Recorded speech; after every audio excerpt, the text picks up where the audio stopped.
Jadi kalau kita menasihati orang, sudahkah nasihat itu buat diri kita? Kita perbaiki dulu sebelum perbaiki Right. orang. Iya. Oh, oke. Aku misalnya gini, yakin kali aku. Untung tuh banyak kali bicara gue, aku gosipin lah. Aku yakin kali 1000 kali orang menggosipkan aku sebagaimana aku menggosipkan si Untung. Nah, Itu pasti terjadi. Maka aku takut. Aku berbuat baik aja ke orang lain. Nanti orang lain berbuat baik kepada aku. Sebagaimana aku berbuat baik kepada si Untung. Gitu aja udah. Allah yang ngatur. Itu bertop. Ini kan suuzon, buruk sangka, bully sana, bully sini semuanya. Nanti dia lebih buruk daripada yang dibully.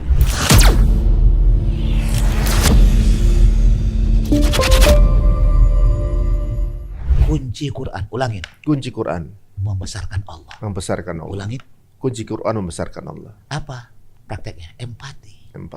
Empati itu adalah membesarkan Allah. Bagaimana kita berempati kepada manusia dan lingkungan. Itu teknik luar biasa dahsyat. Karena sekarang lemah empati. Sedikit empati bisa menyelamatkan jiwa kita. Sedikit empati saja menyelamatkan jiwa kita. Kucing mengeong di rumah malam-malam hari. Tiba-tiba kita mencari makanan, mencari apa untuk dia berhenti. Coba kamu berempati. Kalau itu anakmu di tengah malam lagi menangis di tempat dia nggak diketahui, tiba-tiba ada orang yang mengasihi, tentu anakmu bahagia nggak? Kita berempati aja kalau itu kucing adalah anak kita. Apa maksudnya? Mengeong di tengah malam, bisa berempati nggak kalau aku seperti kucing itu? Kalau sama kucing aja empati, apalagi sama orang gitu ya. Siapa itu? Nabi Sulaiman. Buka ayatnya. 27 ayat 19. Iya, Sulaiman tersenyum seraya tertawa karena mendengar perkataan semut itu. Dia berdoa, ya Tuhanku, anugerahkanlah aku ilham dan kemampuan untuk tetap mensyukuri nikmat-Mu yang telah Engkau anugerahkan kepadaku dan kepada dua orang tuaku, dan untuk tetap mengerjakan kebajikan yang Engkau ridhoi. Aku mohon pula, masukkanlah aku dengan rahmat-Mu ke dalam golongan hamba-Mu yang saleh. Masukkan ke jannah ya Allah. Lihat semut, apalah semut. Tapi dengan dia berempati, apa yang dilihat yang dalam diri dia. Rabbi auzi'ni. Gara-gara semut itu, semut mengajarkan Nabi Sulaiman untuk berhubungan kepada Allah lewat orang tuanya. Lihatlah. Pertanyaannya kenapa semut? Nah, ini mulai cerdas kita. Nah, Kenapa semut? kenapa semut? Ya, kita tanya juga, nanya lagi, gak apa-apa. Jawab. Ya. Semut mengeluarkan apa hormonnya. Dia kan jalan kan? Jadi dia mencium hormonnya. Coba nanti kalau ada semut yang jalan, apakan di tengah-tengahnya pakai tangan kita. Dia buyar tuh semua, buyar. Karena penciumannya diganggu, ngerti ya? Dia semprot di belakang, semprot, itu jadi jejak bagi dia. Jadi semut tuh kenapa dia begitu? Karena semut mengeluarkan semprotan zat yang membuat kawannya tidak pernah tertinggal tuh. Tracknya gitu ya? Tracknya diapain? Langsung dia kecium. Nah, kenapa semut? Karena kita dari bapak, kan, kakek, bapak, kita, anak, cucu, cicit itu track kita tuh. Nah, track. Jadi kalau kita lihat semut, ya Allah, kita bersyukur dari mana aku diriku, dari orang tuaku, dari bapak, kakek, ibu, sampai ke Nabi Adam, sampai ke Rasul, sampai semua. Jadi kita tidak bisa. Oh, di situ hikmahnya ya. Tracknya itu. Berarti kalau anak kita adalah siapa kitanya? Aku tengok anak berapa Bang Untung? 3. Aku lihat aja. Aku belum ketemu Bang Untung. Ini kelakuan bapak emaknya ini. Aku bilang begitu langsung. Ini kelakuan bapak emak. Jadi anak kita adalah diri kita. Diri kita adalah kelakuan bapak kita. Terkait semua dengan zat itu semua. Jadi bagaimananya? Masya Allah, anak si Untung ini kelakuan bapak emak yang gak jauh beda. Kalau baik, alhamdulillah. Kalau buruk ya diperbaiki supaya dia baik. Begitu. Jadi kalau anak kita ada sesuatu yang kurang baik, misalnya perlakuannya, berarti kita perbaiki diri. Iya.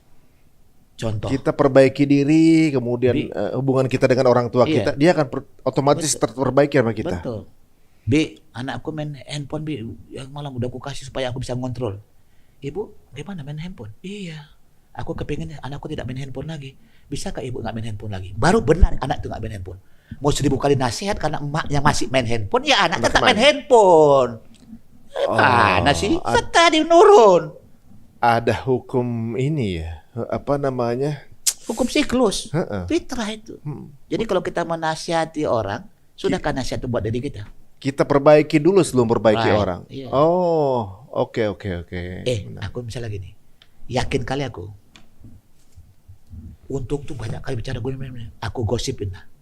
Aku yakin kali 1000 kali orang menggosipkan aku sebagaimana aku menggosipkan si Untung. Nah, Itu pasti terjadi. Maka aku takut. Aku berbuat baik aja ke orang lain. Nanti orang lain berbuat baik kepada aku. Sebagaimana aku berbuat baik kepada si Untung. Gitu aja udah. Allah yang ngatur. Itu bertop. Ini kan suuzon, buruk sangka, bully sana, bully sini semuanya. Nanti dia lebih buruk daripada yang dibulinya. Oh kurang ajar tuh semuanya ini. Memang kau nampaknya berkuasa, kau ngata-ngatain orang lain. Hebat kali kau dengan hasad, hasut, iri, dengki semuanya. Nanti 1 minggu atau 1 hari, 2 hari kemudian anak kau atau kau lebih buruk daripada yang kau berikan buruk itu kepada orang lain. Gitu. Jadi kita apapun kondisinya happy aja. Iya, gembira dan positive thinking dong. Jangan sampai kelakuan orang lain mempengaruhi kita untuk berbuat sesuatu ngerespon yang salah gitu. Abang aib banyak gak? Bebas, pasti aib banyak. Aku banyak gak? Banyak. Aku tak mau aibku diapain. Maka aku tutuplah aib kawanku. Aku membuka aib kawanku. Walaupun nampaknya begitu, maka aib kau lebih buruk dari yang kau sangka buruk tadi. Lebih buruk daripada yang kau berikan. Dan berlapis tuh. Menarik juga ini. 17-14 buka. Dikatakan bacalah kitabmu, cukuplah dirimu pada hari ini sebagai penghitung atas amal dirimu. Jadi jangan hitung kitab orang lain. Ya, sepakat benar-benar. Iqra. Kenapa enggak iqra kitabuhum? Bacalah kitab mereka. Kenapa? Bacalah kitabmu. Kitabmu, matamu udah kau baca belum? Telingamu udah kau baca belum? Otak udah kau baca belum? Pikiranmu, perasaanmu semuanya. Jangan kau baca orang lain. Karena kau banyak buruknya sebenarnya. Jangan sibuk ngoreksi orang lain. Sebenarnya kita banyak kekurangan. Boroknya. Itu ayatnya. 17-14. Baca dirimu kata Allah. Jangan baca orang lain. Itu dia sama aku aja. Kau sama aku, baca dirimu. Begitu. Jadi yang dihitung nanti amal kita bukan amal orang gitu ya. Iya. Pernah dengar nggak cerita? Itu true story. Dia nggak pas-pasan aja. Sholat 5 waktu. Infak kalau ada. Ya Qur'annya dia baca. Tetap dia baca lah. Dia belajar pelan-pelan dia belajar. Nggak ada amalnya. Tapi ketika kerandanya diangkat, ringan benar. Mana amal apa yang dilakukannya? Kok begitu hebatnya? Terdengarlah amal yang digosipkan kepada dia semua. Yang digosipkan kepada mayat tadi ini. Semua yang baik-baik ke dia semua. Ringan dibawa. Rupanya amalnya amal gosipan orang lain membuat dia bahagia. Ngeri gak itu? Berarti diomongin orang mesti bahagia. Alhamdulillah. Aku bahasa Inggris. Bahasa Inggris kan, bahasa Prancis. Dulu Abi ada banyak bahasa, hobi bahasa. Tiba-tiba bagaimana ada pakai apa namanya? Cermin, latihan. Wah, semua. Temanku asrama ngata-ngatain, aku senang. Alhamdulillah ya Allah. Loh, kenapa alhamdulillah? Kata setan iblis, karena kesempatanku pasti aku lebih baik daripada yang mengatain. Tunggu, kata Allah. Orang yang mengatain pasti lebih buruk daripada yang dikatain. Orang yang dibully pasti lebih baik daripada yang membuli. Itu pasti kata Allah, Al-Quran 49. Jadi bahagia. Untung nih payah kurang ajar. Gak usah dibalas. Alhamdulillah. Makasih banyak kawan-kawan. Aku bahagia. Semoga engkau mendapatkan rahmat Allah. Ridho Allah. Gitu. Kau doakan juga mereka. Tapi engkau udah dapat semua. Itu amalmu. Maka siaplah cerita Untung dibully terus dalam rangka kau naik ke atas. Gitu. Keren gak? Itu logikanya keren. Iya, keren, itu udah Masya. Masya Allah. Jadi cara kita memandang sesuatu itu berbeda sama cara orang biasanya. Itu otak dia. Kayak kesannya di mata manusia tuh buruk gitu, negatif. Justru ini hadiah dari Allah sebenarnya. Kita ditransferin amal yang luar biasa hebat. Kita nggak tahu itu sebenarnya, nggak bisa. Ada nggak kira-kira misalnya gini, orang yang ketika dikolek pahalanya itu dapatnya dari investasi bulian orang-orang gitu. Iya. Ada juga tuh kemungkinan itu. Iya, caranya gimana? Karena kita sudah buruk, banyak membuli orang lain. Cara menjawabnya gimana? Ya Allah, udah banyak kali kau membuli. Istighfar tengah malam. Astagfirullah. Doakan orang yang kau bully tadi. Ya Allah, keluarganya ya Allah, bapak kakek buyut diselamatkan ya Allah. Coba ikutin. Rabbana wa adkhilhum jannati adninillati wa'adtahum wa man salaha min abaihim wa azwajihim wa zurriyatihim innaka antal azizul hakim. Surat 40 ayat 8. Itu doa kita. Doa malaikat kepada yang suka membuli atau kepada orang muslim lah. Kepada orang-orang beriman terutama. Ya Tuhan kami, masukkanlah mereka ke dalam surga. Ya Allah, masukkanlah ya Allah si A itu tadi ya Allah ke dalam jannah. Si A, terus ke dalam surga Aden yang telah engkau janjikan kepada mereka. Siapa mereka itu? Yang bully. Terus dan orang yang saleh di antara nenek moyang mereka. Ya Allah, berilah mereka bapak kakek buyutnya ya Allah. Bayangkan bapak kakek buyutnya ke dalam jannah-Mu ya Allah. Bang Untung nggak tahu kalau aku doakan tengah malam, ya Allah, berikanlah bapak kakek buyutnya ya Allah, si Untung itu ya Allah jannah ya Allah. Nggak dengar. Tapi itu kesolehan kita bertambah.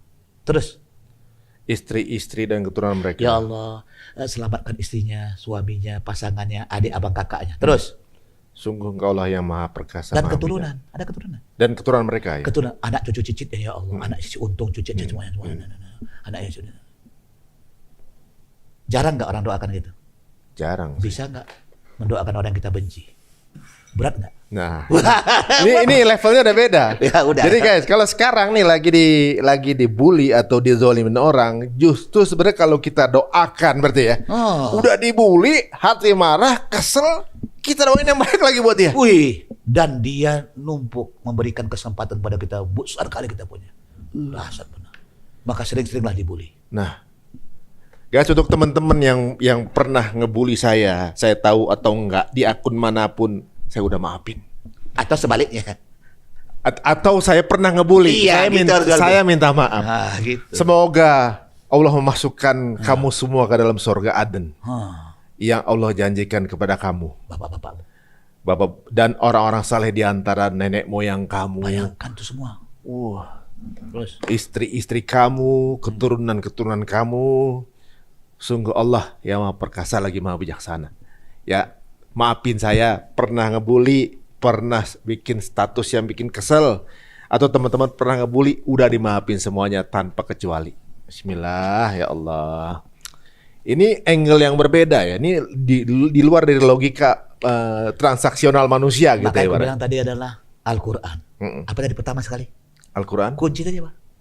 Tunggu. Awal pertama berkata tadi kunci. Kunci menguasai dunia. Menguasai dunia. Dunia kita ini. Kau kuasai matamu, kau semua. Lihat, 7 keturunan aja. Kita bapak kakek buyut. Kita anak cucu cicit. Surat 15:87 yang berulang. Walaqad atainaka sab'an minal masani wal Qur'anil azim. Sungguh kami telah datangkan kepadamu 7 ayat berulang-ulang. Apa 7 ayat berulang? Mata, telinga, hidung, mulut, tangan, kaki, seluruh tubuh berulang-ulang. 7 hari yang berulang-ulang. 7 tahun yang berulang-ulang. 7 sa'i yang berulang-ulang. 7 jengkal kita. Ya kan? 1, 2, 3, 4, 5, 6, 7. Ya kan? 7 sisi. Depan, belakang, kanan, kiri, atas, bawah. 7. 7. Langit, 7 lapis bumi. 7. Ada nggak dengar setelah buyut ada boyot nggak? Ada nggak boyot? Nggak ada. Ada nggak cocot? Nggak ada. Nggak ada. Mentok di sini aja di 7 ini. Kita bapak kakek buyut, kita ada cucu cicit. Ini yang dijaga oleh Allah. Jadi kalau kelakuanmu tidak benar, maka bapak kakek buyutmu dapat saham ketidakbenaran. Kalau kamu melakukan kesalahan, maka sahammu meletakkan ke anak cucu cicit. Maka aku takut kalau aku berbuat buruk, sahamnya ke sana. Ya Allah, aku ingin saham yang terbaik kepada bapak kakek buyut. Berbuat baik untuk anak cucu, untuk bapak kakek buyutmu. Itu, Bang. Masya Allah. Dibully kita, alhamdulillah. Aku kepingin baik, ya Allah. Kok bully juga sama seperti mereka. Masya Allah. Takbir. Allahu Akbar. Jadi sebenarnya kalau sekarang ini kita, Quran ini konsep family-nya luar biasa ya. Nasabnya. Keren. Jadi bahwa kita hidup nggak buat sendiri ternyata. Kita tuh pikirin orang, entah ke atas dan ke bawah. Jadi kalau misalnya nanti siapa nama si Untung nih berbuat bully kemana-mana semuanya, aku udah tahu anaknya akan lebih buruk daripada bapaknya. Dia telah mendoakan memberikan saham keburukan kepada anak cucu cicitnya. Bahaya laten itu. Tak mau aku ya Allah. Rasulullah mengajarkan Quran dan Sunnah Rasul. Dasar itu. Ya. Aduh, banyak banget nih salahnya kita. Ini ibaratnya kalau sekarang kita jadi ada satu angle di mana kita husnuzonnya berarti bukan cuma ke keadaan benar. Jadi ada keadaan buruk, kita husnuzon. Ini aja kebaca Bu. Ini susu. Ada susu, ada kopi. Kenapa nggak kasih ke Abi? Kasih apa? Kenapa nggak kasih ke Abi? Oh iya. Abi mau Abi. Iya, kita pesenin. Kenapa? Ini adalah hal yang terbaik. Lihat tuh. Ini munculnya kemari bukan ke Abi. Sebenarnya untuk Abi nih. Lihat ini. Ini lihat nih. Oh, iya. Lihat. Iya. Ketiga. Bahwa kualitasnya aku bahagia kalau Bang Untung minum supaya energinya hebat semuanya. Kalau Abi gula diapakan? Kadarnya diturunkan karena sudah usia. Maka minum teh pahit. Ya gitu. Jadi tidak ada yang harus Suuzon, kenapa dia harus susu ya? Kenapa aku teh? Kenapa yang pahit? Kenapa? Selesai. Dia lebih bagus, karena energi lebih kuat dia, ya Allah. Biarlah dia yang lebih bagus. Aku yang pahit karena aku perlu menurunkan gula. Itu kan tidak suuzon namanya. Memberikan nilai di setiap saat. Berarti angle kita selalu positive vibes. Iya, kalau dalam bahasanya apa namanya? Nilai apa namanya kalau dalam proaktif. What is proaktif? Nanti kita bongkar lagi 4-5 jam lagi tuh. Jadi ibaratnya gini, apapun kondisinya, kalau kita udah punya angle negatif akan negatif terus. Habis semua. Tapi kalau kita punya punya sudut pandang positif, sejelek apapun kondisi kita akan menyikapi dengan positif. Gitu kan? Benar ya Bibi? Tadi kan ya Abi, kalau misalnya suuzon begini langsung mikirnya buruk. Tapi ketika angle-nya positif, jadi positif. Cari nilai di balik nilai. Jadi berpengaruh juga untuk keluarga kita juga. Setiap yang kau lihat, setiap yang kau dengar adalah dirimu. Renungkan itu aja. Setiap yang kau lihat dirimu. Aduh, banyak banget. Kacau itu. Banyak berarti. Banyak banget kalau gitu. Semua yang dilihat dan didengar itu dirimu. Tapi ya pelan-pelan lah dulu, satu-satu lah. Ketika tiba-tiba ada yang kita mendengar musik begini-begini semua. Itu dirimu. Gimana cara ngambil nilai di balik itu? Iya. Jadi pisau itu alat untuk membuat kebutuhan kau supaya bagus. Tapi pisau bisa untuk motong bawang untuk kamu dapatkan makanan, motong ayam supaya kau bisa makan ayam. Tapi bisa bunuh orang juga. Begitulah alat yang namanya pikiran. Begitulah yang namanya musik. Begitu namanya ekonomi. Semua yang dikasih, begitu namanya jam. Ini jam ini bisa dibuat, dia nilainya berubah. 0 nilainya. Mau dibuat apa saja bisa. Buat bunuh orang, buat nyakiti orang, buat menghargai orang, nolong orang bisa. Bergantung diri kau. Pemain utamanya dirimu. Makanya yang diajarkan kecerdasan keluar itu diri manusia. Otaknya diajarkan dulu. How to think, berpikir. Baru dia tahu rahasia di balik itu semuanya. Dia ngangguk kan? Kita ngeliat dia ngangguk. Kenapa ngangguk? Apa dia paham atau dia muji aku atau supaya aku bangga bahwa bicaraku dipahami. Itu versi husnuzon. Iya, husnuzon. Jadi kita mencari terus nih, nampaknya aku pokoknya mencari sesuatu yang tidak bisa seuzon jatuhnya. Jadi sebenarnya Quran ini kayak semacam tools untuk kita bisa merespon sesuatu dengan lebih baik dan kemudian mengaplikasikannya berarti. Iya.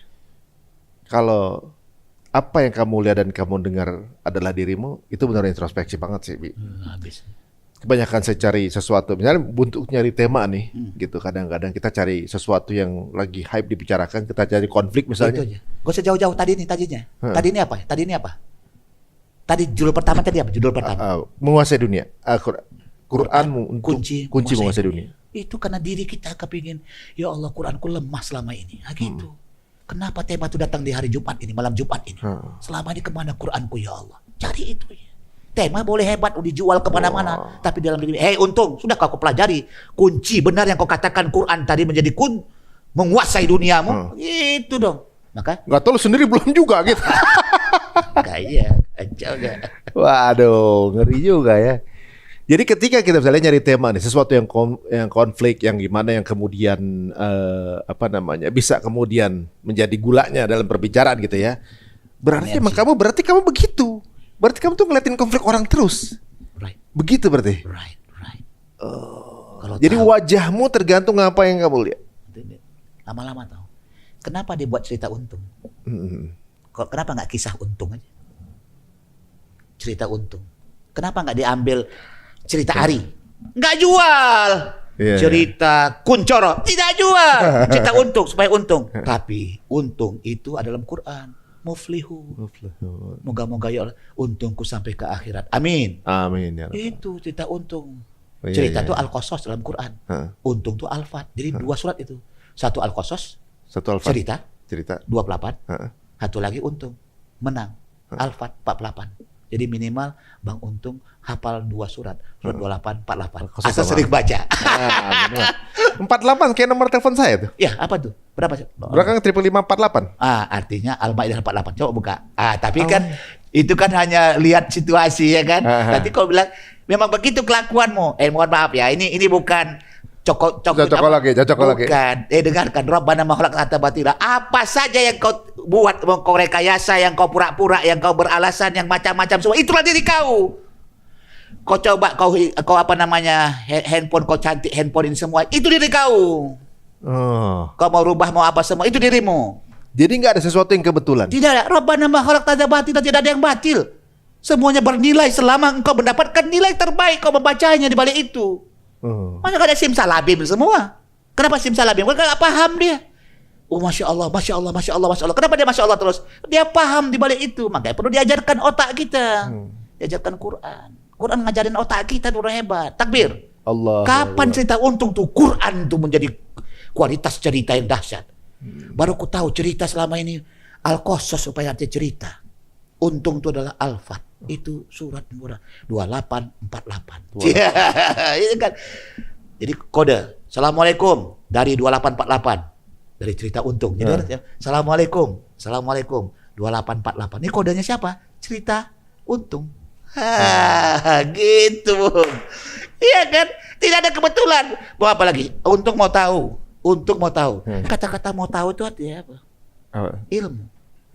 Kita kan mau tahu, SD, SMP, mau tahu. Memang fitrah kita mau tahu. Ya. Ini berapa jam dibuka? Sehari. Iya, sekitar 30 jam. 30 jam. Sehari kan 24 jam lebih dong. 30 jam. Lebih daripada harinya, jamnya. Saking gilanya kepada setan gepeng ini. Ini Dajjal ini. Tahu Dajjal? Iya. Cirinya si mata satu. Matanya satu enggak? Buka langsung punya mata nih. Mana coba buka? Nah ini lihat tuh mata tuh. Itu juga masih saya. Coba. Mana tuh? Lihat ini. Mata satu. Kan ini kan mata dia nih. Kita ke fokus semua. Pikiran kita ke si mata satu. Ini Dajjal si mata satu. Kau bawa kemana-mana setan kemana. Berlama-lama sana. Quran ini berapa jam? Berapa menit? Berapa detik? Gak ada justru. Bagaimana menguasai dunia? Dihancurkan oleh dunia kau. Dijepit oleh dunia itu. Kita kalahnya sama ini justru. Dajjal tuh jago gak semua ilmu? Jago. Tanya sama Mbah Google. Tanya apa aja bisa. Sama AI semua. Klik aja bisa. Tapi tentang ruh dia tidak bisa jawab. Mengapa Ashabul Kahfi jumlahnya 3, 5, 7? Nyerah dia. Gak ada tuh. Gak bisa. Coba tanya. Mengapa di Ashabul Kahfi jumlahnya 3 dan 5 dan 7? Gak bisa AI. Nyerah dia. Karena itu soal ruh. Jadi kita kaji tuh kecerdasan. Berarti selama ini kita ngeliatin mata satu nih teman-teman ya. Ini perumpamaan ya guys, jangan kemudian dipotong-potong nih. Iya nggak apa-apa. Mau dipotong-potong silahkan. Dapat pahala lagi kan udah dibilang. Kesempatan silakan mau diapain saja kok. Iya. Emang udah ready untuk itu ya. Waduh. Jadi ini mantap. Jadi ibaratnya kalau sekarang bagaimana respon kita tuh apapun keadaannya, introspeksi diri. Koreksi diri. Tiba-tiba ada orang ngata-ngatain kita. Sebenarnya aku yang ngatain kau itu lewat mereka. Gitu. Contoh kecurian, kita punya handphone. Sebenarnya aku yang mencuri kata Allah. Apa ya? Lewat orang itu yang mencuri karena sifatnya udah mencuri.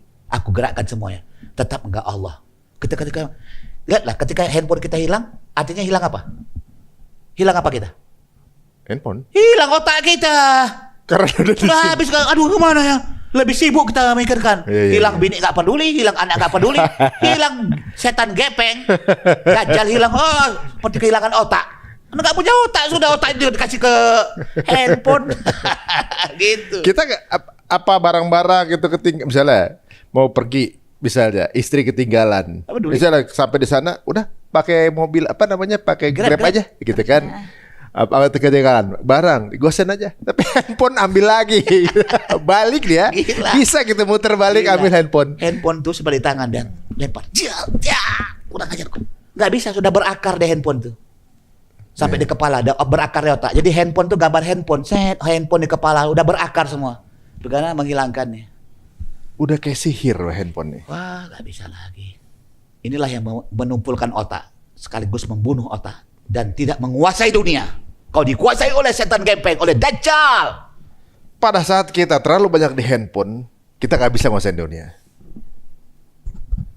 Sebenarnya berarti kalau dari konsep ini, Siapapun sekarang yang menguasai dunia pun sebenarnya belum menguasai sebenarnya. Belum. Siapa yang menguasai dunia?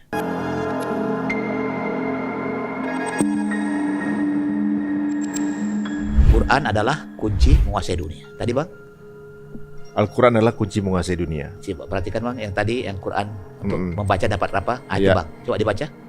Kalau abang mendengar Quran, dengerin dapat rahmat. Dapat rahmat. Kalau membaca dapat iman. Menambah iman. Kalau mengajarkan dapat mengartikan arti Quran. Mengartikan dapat wawasan. Nomor 3 kan, mengartikan Quran dapat wawasan. Kalau memaknai dapat pemahaman. Hati lembut. Jadi kalau kita maknai, hati kita paham. Terus menerapkan dapat amal soleh. Terus mengajarkan dapat warisan pendidikan. Iya, kita mendidik. Terus memeliharanya dapat zikir kepada Allah, dekat sama Allah. Ini semua ayat. Jadi kalau kau nggak dengar Quran, nggak dapat rahmat. Tidak mau baca, nggak nambah iman. Imanku turun naik nih, gimana ya? Udah baca aja Quran. Kau baca aja Quran. Nambah iman. Pantes. 2 lembar, 3 lembar. Lagi sumpek banyak pikiran. Baca aja Quran. Gak tahu mau ngapain, baca Quran aja. Baca, nggak paham, baca aja. Padahal kita nggak paham. Nggak paham itu. Lagi sumpek, lagi gemes, lagi marah, udah buka Quran, baca sebentar, tenang aja.